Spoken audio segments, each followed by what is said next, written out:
সাহিত্যের ভাষায় নীল রঙের সাথে দুঃখের আমরা অনেকবার পরিচয় পেয়েছি। তার মানে এই নয় যে নীল রঙটি যাদের খুব পছন্দের তারা খুব দুঃখী মানুষ।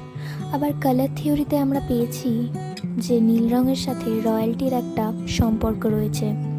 তাই শুধুমাত্র সাহিত্যে নয়, আঁকাআঁকির ক্ষেত্রেও নীল রঙের সাথে দুঃখের একটা পরিচয় আমরা বরাবরই দেখতে পাই।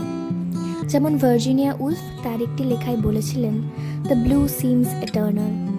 মানে এই নীল রঙটিকে আমরা যতই এড়োতে চাই বা এই দুঃখটিকে আমরা যতই এড়োতে চাই, এটা বারবার আমাদের সাথে যেন একটা সম্পর্ক গড়ে তুলতে চায়। তার আরও একটি লেখায় আমরা প্রকাশ হতে দেখেছি যে I live I die, the sea comes over me, it's the blue that lasts. তার মানে সমুদ্রের ঢেউয়ের মতো যেন বারবার এই দুঃখ আমাদের কাছে আসার চেষ্টা করে। আমরা যতই এটির থেকে দূরে থাকি না কেন, সেটি বারবার আসে। আপনাদের নীল রঙটা কি পছন্দের?